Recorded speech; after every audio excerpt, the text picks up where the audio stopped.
right, guys, so the first question we've got is from Natalie. She wants to know how to stop overeating and losing control. This is a big one, isn't it? Big one. So my first thought is, let's make sure that you're not dieting. Because the biggest way to give yourself powerful urges to eat and to make yourself overeat or binge is to diet. So if you are focusing on your weight when you're making food choices, you know, how's this going to affect my weight? If you're limiting your calories or severely limiting your calories, if you're breaking food into, I'm allowed this food, I'm not allowed this food, that kind of good, bad, all or nothing kind of way of thinking. Or if you're ignoring your sense of hunger, you know, you're trying to go long times and skip meals and not eat, then you're dieting. So we always start with that from the start. Let's not make sure we're doing anything that's giving you all of these urges to binge. Exactly, because the minute that you restrict something, you want it more, and the more likely you are to binge. It's just that dieting mentality. It makes your body want more because you're undernourishing yourself. It makes your brain want more for the exact reason that you just said. The minute you tell someone you can't have something, it's the only thing that they want. Psychologists, we call that the forbidden fruit effect. Yes, love it.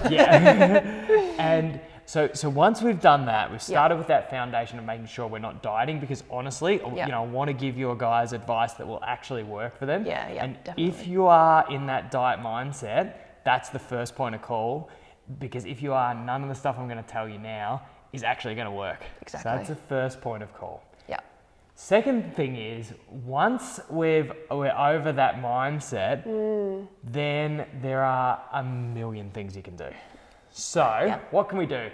I like tapping. Tapping is my favorite go-to for food cravings.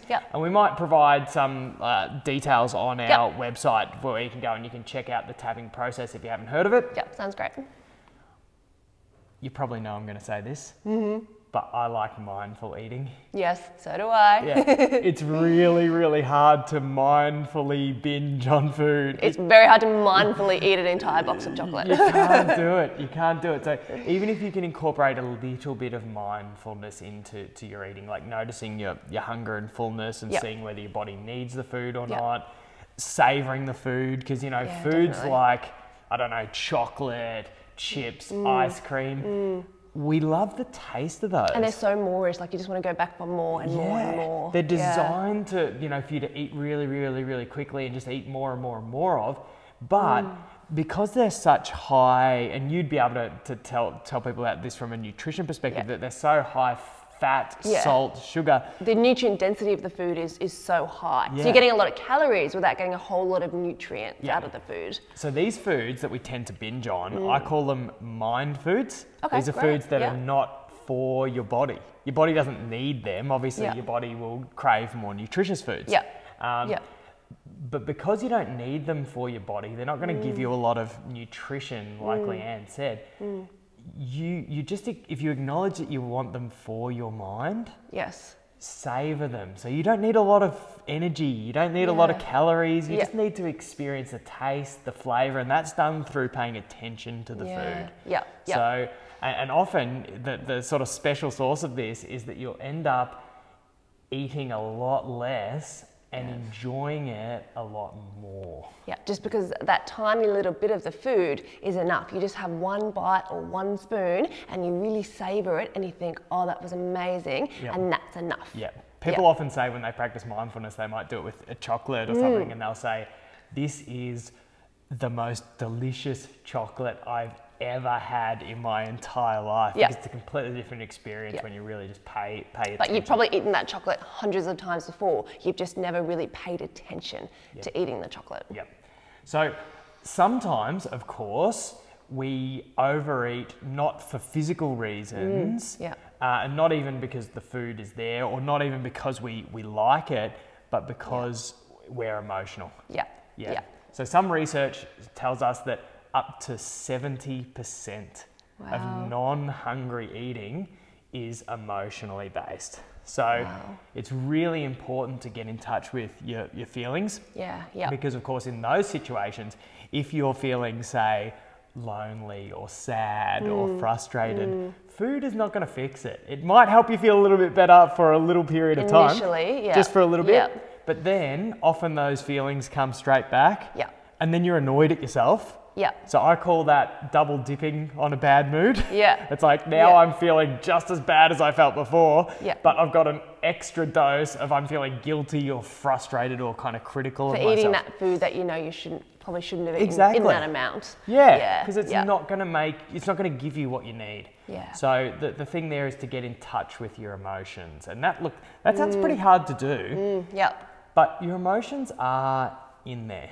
Yeah. So one of the best ways to kind of sort of start to get in touch with how you're feeling is to just sit down and do this exercise that I call free association writing.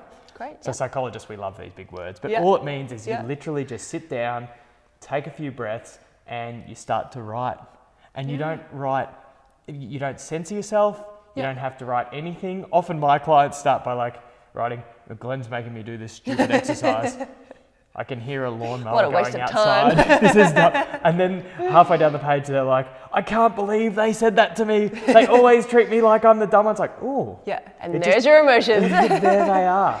Yeah. And then with that information, you can use that to make better choices. Yeah, and you can address the problem rather than sort of pretending that the problem's not there and eating a whole lot of food when you're not even hungry anyway. And the coolest thing that people will experience with this is once you do it, takes a bit of effort and takes a bit of time. Yeah, it definitely does, yeah. But it's far less time than struggling with your emotions and those underlying problems forever. Exactly. So it's actually really good use of your time. Yeah.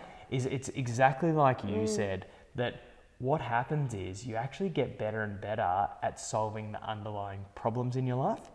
So, and this happens all the time when people come to see me. They come in because they're annoyed at their emotional eating habits and like, oh, I'm so sick of this.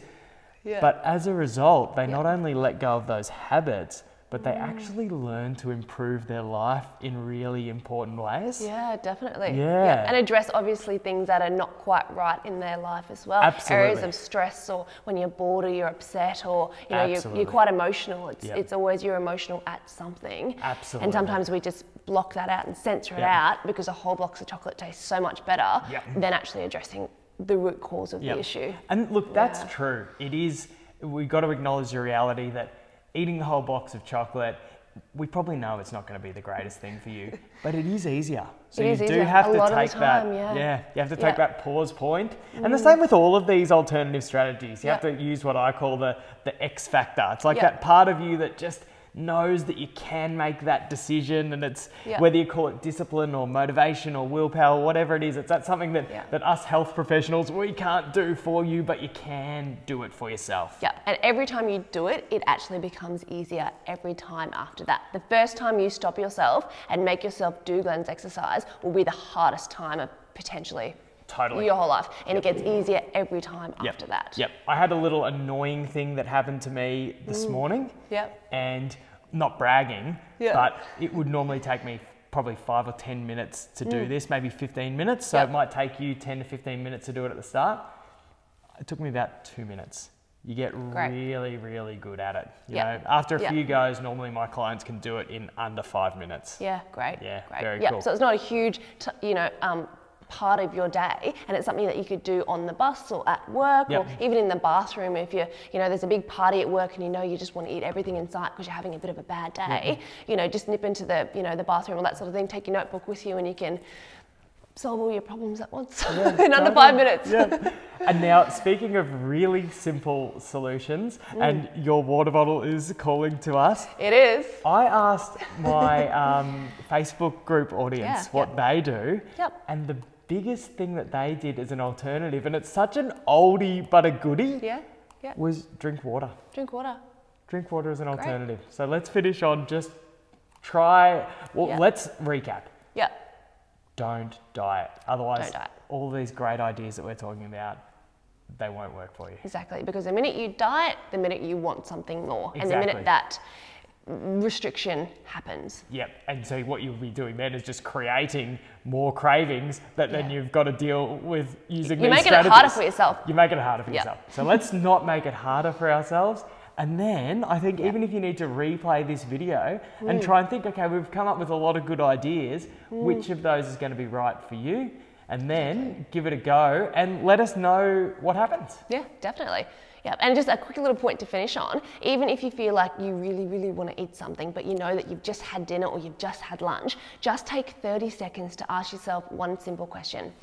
Am I really hungry? And if the answer is no, we've given you heaps of tips to do here, but at least it's something that just for 30 seconds you think to yourself, am I really hungry? No. Even if you would eat that food anyway, it's a step in the right direction. It's a step closer to doing one of these exercises next time, because you're never going to be perfect. It does take time. It is hard. It does take hard work. But I think just stopping and asking yourself that one simple question can be the difference between you going this way or you going this way. And as we said, it gets easier to go this way the more that you do it. Beautiful.